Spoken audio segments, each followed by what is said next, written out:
Syria में Israel के हमलों से जुड़ी एक रिपोर्ट इंटरनेट पर वायरल है। इजरायल और असद शासन के बीच व्हाट्सएप से गुप्त बातचीत की खबर सामने आई है। जी हां, इजरायल की खुफिया एजेंसीज सीरिया के पूर्व राष्ट्रपति बशर अल असद और उनके सहयोगियों से कई वर्षों तक गुप्त रूप से संपर्क में थे।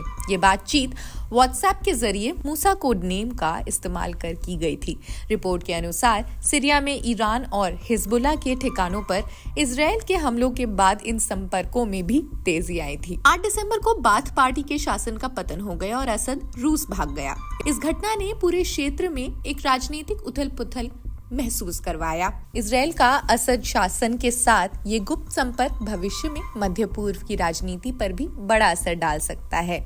इजरायल ने कथित तौर पर एक डील का प्रस्ताव रखा था, जिसमें असद के शासन पर लगे अंतर्राष्ट्रीय प्रतिबंध हटाने के बदले हथियारों की लेबनान में सप्लाई रोकने की शर्त रखी गई थी। 2019 में मोसाद के प्रमुख योसी कोहेन ने असद से मॉस्को में मुलाकात की, योजना बनाई, लेकिन आखिरी वक्त पर असद पीछे हट गए। इजरायल ने सीरिया के पूर्व रक्षा मंत्री अली महमूद अब्बास से भी व्हाट्सएप के जरिए ही संपर्क किया, खास तौर पर तब जब इजरायल ने सीरिया में ईरान और हिजबुल्लाह के ठिकानों पर हमले किए थे। 27 नवंबर से सीरिया में असद विरोधी समूहों ने बड़े शहरों जैसे अलेप्पो, इदलिब, हमा और होम्स पर कब्जा जमाना शुरू किया। सीरिया में 6 साल से हैं, दोनों आदमी साथ में हैं, है ना। 6 साल से सीरिया में है, किसी तरह का कभी इस तरह का प्रॉब्लम नहीं हुआ था। इस बार हुई है। हम लोग मतलब के एम्बेसी में, जो दमिश्क एम्बेसी में आना जाना, स्वतंत्र गणतंत्र दिवस पर आना जाना करते हैं, सब है ना। हर आदमी से जो है जान पहचान रखता है, अपना इंडियन आदमी से जो है उन लोगों ने जो है मदद की है और बहुत हम लोगों को सेवा और दूसरे मात्रा के खाना पीना में किसी चीज की कमी नहीं दी है, सब है ना। और हम लोगों की टिकट कंपनी जो है पहले से भी 9 तारीख की भी टिकट कटी हुई थी, कंपनी कटवाई हुई थी। और इस तरह का माहौल में हम लोग भी अच्छे नहीं लग रहे थे, तो हो सकता है कल होकर के क्या होगा, इसीलिए हम लोग जो है मतलब कि कंपनी को ये कर करके टिकट कटाए हुए थे। फिर एम्बेसी से कांटेक्ट हो रहा था, एम्बेसी वाले भी फोन करते थे। बातचीत होते होते जो है फिर एम्बेसी वाले जो है कॉल किए, आप आ जाइए एम्बेसी में। हम लोग पहुंचे, 2 रात ठहरे, सब है ना। हम लोग की फिर कंपनी टिकट कटाई, फिर एम्बेसी वाले हम लोग को दमिश्क से लेबनान तक भेजे।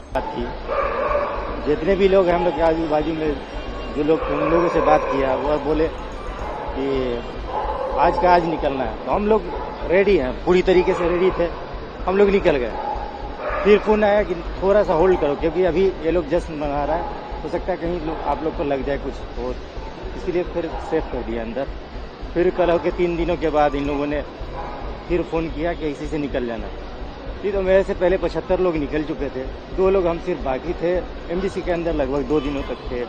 उन लोगों ने जो भी मदद की बहुत अच्छा किया।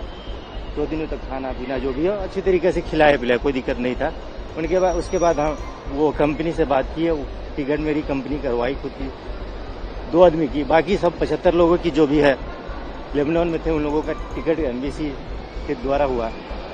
उसके बाद हम लोगों को 2 आदमी को एमबीसी की टीम ने आकर लेबनान बॉर्डर तक, उसके बाद हम लोगों को होटल तक पहुंचाया। उसके बाद जाके अगली टीम लेबनान से लेकर लेबनान बैरूत तक पहुंचाई।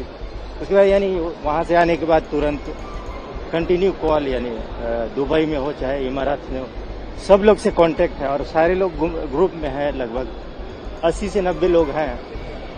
बाकी सब लोग निकल चुके हैं। हम लोग अभी क्या कहते सोए भी नहीं है, और क्या नींद की हालत में उस तरह से बोल नहीं पाऊंगा, लेकिन फिर भी जो भी हो।